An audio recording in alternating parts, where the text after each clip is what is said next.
Hi there. In this video we are going to start chapter 5 of Robbins Basic Pathology, which is about the diseases of the immune system. And this chapter basically discusses the various aspects of the immune system and autoimmune diseases and different kinds of immunodeficiencies. So you can say this is the immunology part of the pathology. So first topic is here about immunity, which discusses the normal immune response, including the innate immunity, adaptive immunity, different kind of receptors which recognize different type of microbes, and next we move on different kind of the cells which are involved in immunity and so on. So it amounts about 14 to 16 pages which are about the normal immune response. So a lot of detail and a lot of content is written here in these pages, and I have tried to summarize all this in a short form, and I'm going to discuss this summarized form here. Okay, I hope you will like it. My writing is not quite good. I have a handwriting of like doctors. So let's start it. So what is the immune system here? Immune system basically capacity of the body to recognize any foreign body inside the foreign particle inside the body and start a biochemical response to destroy that foreign particle. So immunity or immune system, what is immunology? Immunology is basically study of immune system, and our immune system or immune response can be divided into innate immunity as well as adaptive immunity. Okay, it can be divided into innate immunity and adaptive immunity. So what is innate immunity? It is basically first line response of the body towards the foreign particle, and it is always present. It is not host specific, it is a non-specific response, and it is always present. Every kind of pathogen or every kind of foreign particle will experience this innate immune response, while adaptive immunity is a specific immune response. It is a specific immune response, and under normal circumstances it is silent. However, it becomes active when pathogen, you can say, surpasses or bypasses the innate immunity or innate immune response. So what is innate immunity? Innate immunity is basically found by different kinds of cells, and these cells include epithelial cells of our skin as well as GIT mucosa, and it includes phagocytes, which include neutrophils and macrophages.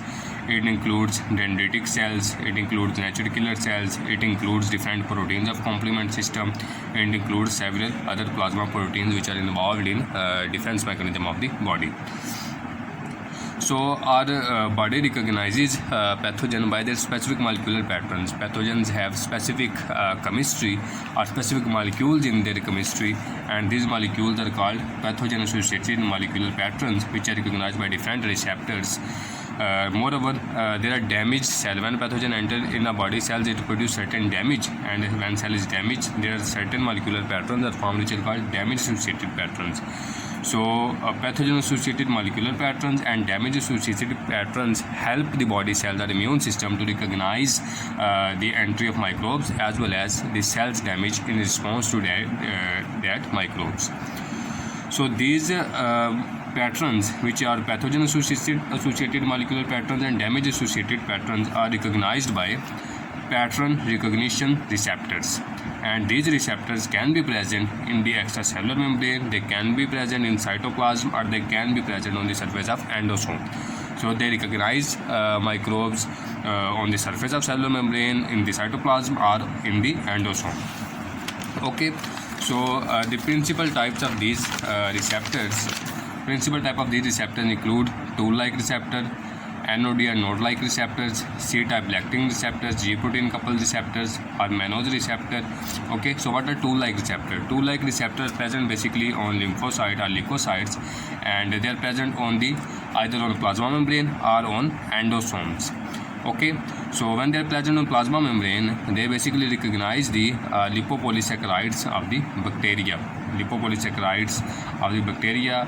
And when they are present on the endosome, they recognize the intracellular DNA, viral DNA or RNA, and they induce the secretion of various inflammatory mediators, and these inflammatory mediators in turn activate the immune response. Next are NOD-like receptor. These are basically cytosolic receptor which are present inside the cells, and when they are present inside the cell, they detect intracellular microbes or microbial contents, for example microbial DNA or RNA, and they detect the necrotic tissue or the changes in the damaged cell, and they signal via inflammasome pathway. Inflammasome is a complex which is present inside the cells, and it is basically involved in the activation of interleukin 1. So these receptors, when activated, they signal via inflammasome pathway, and they activate interleukin 1, which further activates the immune response and also shows the systemic manifestations. Next are C-type lectin receptors, and these C-type lectin receptors are present on the dendritic cells or macrophages, and they detect fungal glycans. Okay, so are basically involved in this immune response against different type of fungus. Next are G-protein coupled receptors, and these G-protein coupled receptors basically respond to N-formyl methionine, which is present in the bacterial biochemical composition of bacteria and bacterial proteins. So normal mammal cells does not have this methionine residue in their proteins, so they basically respond to the foreign microbes. Next are mannose receptor. They detect the microbial sugars, and next are RIG receptors, which basically detect the RNA in the cytoplasm of the cells. Basically they are RNA sensors. Next they are also specific DNA sensors. So principal type of receptors are two-leg receptor, node-like receptor, C-type lectin receptors, mannose receptor, and G-protein coupled receptor, which detect different microbial components or microbial products and help to activate the immune response. So what are the function of innate immunity? Its basic function is the first function and important function is the physical barrier, or skin or epithelial cell are a part of innate immunity, and they are involved in providing a physical barrier to the microbes. When this barrier is broken down, microbes enter into the cell, and when they enter into the cell, further part of innate immunity are activated. So when further parts of innate immunity are activated, they induce inflammation, they lead to the production of interferon, they activate the adaptive immune response. So what are other components of the innate immunity? We here discussed that they involve dendritic cells, they involve phagocytes, they involve natural killer cells. So first, epithelial cells provide the physical barrier to the microbes. So when this physical barrier is broken down and microbe enter inside the tissue, then they are subjected to the response of phagocytes. Then neutrophil and macrophages become activated and try to destroy them. Moreover, dendritic cells become activated. They engulf these antigen and present them to the lymphocytes, and they play a role in the activation of adaptive immune response. Moreover, natural killer cells recognize these foreign particles and they kill them directly, and complement system protein also you can say recognize them and activate the adaptive immune response. So innate immunity is performing the function of first physical barrier, then they when enter inside the tissue they are subjected to the phagocytes and natural killer cell. Moreover, they are subjected to the antigen presenting cell, which include dendritic cells, and they activate in turn adaptive immune response. Moreover, protein of complement system also lead to the activation of adaptive immune response. So it was the about the innate immune response and the function of innate immune response. Next is adaptive immunity. What is adaptive immunity? Adaptive immunity is the specific immune response towards antigen, and it involves humoral immunity and cell-mediated immunity. So what is humoral immunity? It is basically immune response by B-type lymphocyte, which include the production of antibodies, and cell-mediated immunity is by cytotoxic T cell or CD8 T cells, which directly kill the damaged cell or infected cells. So lymphocytes, basically adaptive immunity basically involves lymphocytes. So lymphocyte can be naive lymphocytes, effector lymphocytes, or memory lymphocytes. So first one are the lymphocytes which are inactive. They are basically present in these tissues, but they are inactive. While effector lymphocytes are the lymphocytes which become active in response to the microbial invasion inside the body. Next are memory lymphocytes, which also become active, but they are stored for future use. So these are basically three types of the lymphocytes. You can say general types of lymphocytes. And lymphocytes basically reside in the lymph nodes, spleen, mucosal tissues, and when there come antigen, specific lymphocyte population become active, and it leads to their proliferation, and it leads to the formation of clone, which is called clonal selection. So when a specific antigen comes, it is recognized by a specific antigen presenting cell, which presents this antigen to a specific lymphocyte, and this lymphocyte then increase in number, and this phenomenon is called clonal selection. It leads to the production of multiple clones of that lymphocytes. Okay, next we move on, and here are about T lymphocytes. Lymphocyte basically about the depending on their functionality or mechanism of function, they are B lymphocyte and T lymphocyte. T lymphocyte develop into the thymus, while B lymphocyte develop into the bone marrow. So this T lymphocyte can be helper T lymphocyte as well as cytotoxic T lymphocyte. Helper T lymphocyte have receptor which is CD4 receptor, and cytotoxic T cell have CD8 receptor. And both kind of these lymphocytes require antigen to be presented them by antigen presenting cells, and these antigen presenting cell present antigen in combination to specific MHC or major histocompatibility complex protein. For example, this is supposedly antigen presenting cell here, and this is a microbe. You can say this is a microbe here which enters. First, antigen presenting cell will engulf this microbe and digest its antigen, and will present its antigen on its surface. Supposedly this is antigen, and this antigen is presented in combination with MHC protein. Suppose this is MHC protein. Okay, so antigen presenting cell will engulf the foreign antigen and will combine it with histocompatibility complex protein on its surface, and will present it to the leukocyte. Supposedly this is a lymphocyte, and this lymphocyte recognizes this antigen, and it in turn gets activated. So helper T cell require antigen to be presented in combination with MHC class 2 protein, while cytotoxic or CD8 T cell recognize antigen which are bound to the class 1 MHC protein, and these proteins are also called HLA or human leukocyte antigen complex, and they are coded by chromosome 6, specific genes which are present on the chromosome number 6 in human genome. Okay. Next, there is also a protein on the lymphocyte which is CD28 proteins, which recognizes the co-stimulators which are present on the antigen presenting cell. When a microbe comes here, it also stimulates the production of specific molecules which are called co-stimulators on the surface of antigen presenting cell.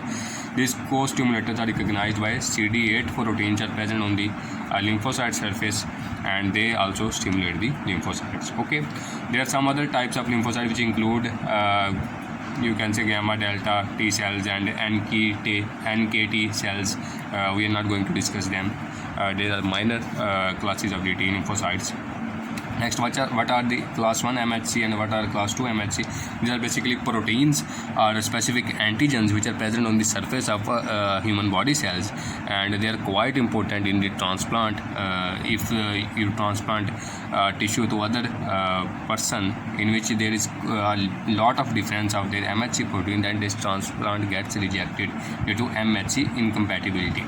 So when we plan a transplant, MHC tissue, which is also called human leukocyte antigen complex, are matched, and when they are maximum match between 2%, then they are transplanted, and their matching ratio in siblings is about 25%. Okay, so these HLA molecules are MHC molecules, also called HLA antigens.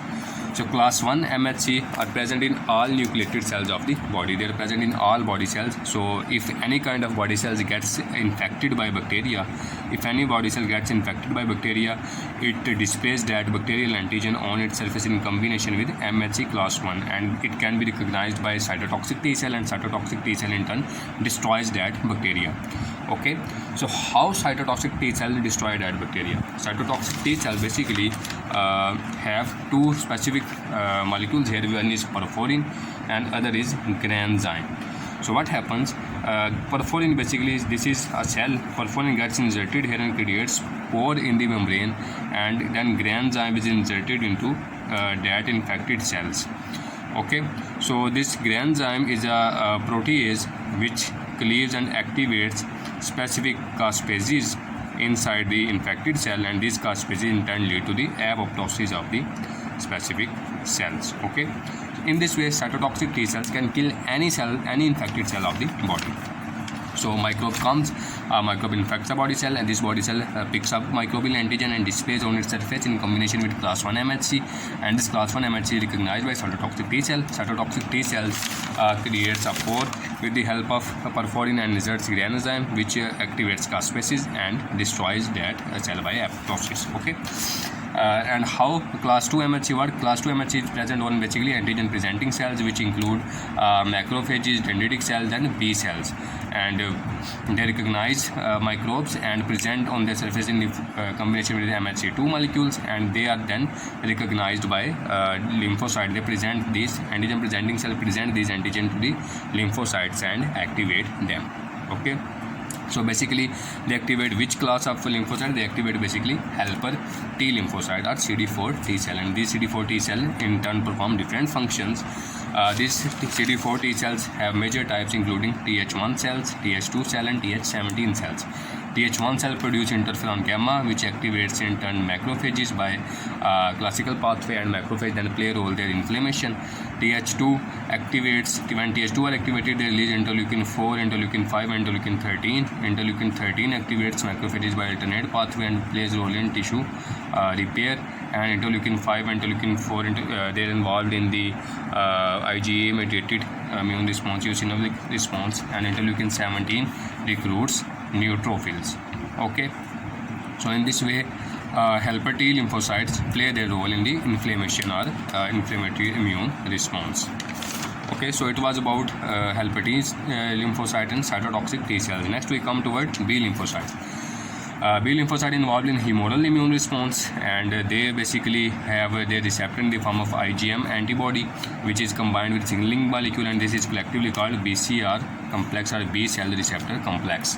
And they also have CD21 protein, and this protein can also be activated by bacterial products, and then B cells get converted. When B cells are activated, they get converted to plasma cell, and plasma cells secrete antibodies. These antibodies can be of 5 classes, which include IgG, IgM, IgA, IgE, IgD, and they have different function. These antibodies provide defense mechanism inside the body. They opsonize the foreign particles and increase their phagocytosis, and they can be stored for future use. They can, you can say, transport from maternal circulation to the child and provide passive immunity. So they have different function, and these antibodies have different function. So B lymphocyte basically perform their role when they activated, and they get converted to plasma cell, and these plasma cells secrete antibodies. Okay, so it was this about cells which are involved in humoral immune response. So B cell activation can be dependent on T cell or T cell independent. They can recognize lipid polysaccharide directly and get activated. Either they are activated by response of the T cells. So when directly activated, basically lipids and polysaccharides act on them and cause their activation and conversion to the plasma cell. However, when they act as antigen presenting cell, they present antigen to the CD4 T cell, and these CD4 T cell in turn secrete different cytokines which activate B cells. So their activation is of both kinds. Okay, so these helper T cells which are activating B cell, they also control the affinity of antibodies produced to the specific antigen, which is called affinity maturation. Okay, so it was about B cell, and next we come toward natural killer cell, which were part of the innate immunity. So these natural killer cells have 2 kinds of receptors: one are activating receptors, other are inhibitory receptors. Inhibitory receptors basically recognize class 1 MHC protein which are present on the normal body cells, and when they recognize this protein, they are basically inhibited. However, when a cell gets infected, then they become active because certain changes occur in the cell, and which activates this natural killer cell. And when they get activated, they release interferon gamma, which activates macrophages, and in turn they also lead to the killing of the cells. Okay, so next are some cells present in the body are innate lymphoid cells, which lack T cell receptors. We don't have normal T cell receptors. However, they produce different cytokines similar to T cell, including interferon gamma, interleukin 5, interleukin 17. Okay, so there first, when there is infection, first innate lymphoid cells are used, and then if the response is not enough, then T cells are recruited. Okay, Next we move on about antigen presenting cell, which include dendritic cells, and these dendritic cells are present under the epithelium. So when there is a penetration in the skin, under the epithelium, dendritic cells are present, which pick up the antigen and present it to the lymphocyte present in lymph node. They travel from the epithelial tissue to the lymph nodes, are sites where lymphocytes are residing, and present them. And they can also be present inside the epidermis, and these are called Langerhans cells, and they can be present in the plasma, which are called plasmacytoid cell. Dendritic cells, they can be present in the germinal centers of spleen, lymph nodes, and they are called follicular dendritic cells. So these are dendritic cells, which are basically classical antigen presenting cell, and other antigen presenting cells are the macrophages and B lymphocytes. Okay, so these are different kinds of antigen presenting cells. So what are lymphoid tissue? Lymphoid tissue basically aggregates of the lymphoid tissue are basically aggregates which contain the lymphocytes and B and T lymphocytes inside the body. They can be primary or central or secondary or peripheral. They provide the site where lymphocytes reside as well as mature. So primary or central include bone marrow where B lymphocyte mature, and thymus where T lymphocyte matures. Okay, and secondary or peripheral are the tissues where they basically reside outside their central location, and these include lymph nodes, spleen, tonsils, and so on. So it was basically all about today's lecture, in which we covered different aspects of the innate immunity as well as adaptive immunity, and tried to summarize different cells involved in immunity. So these notes, some pictures of this note, although the writing is not good, are uploaded in the community tab. I will put the link of that community post into the description of this video. Thank you.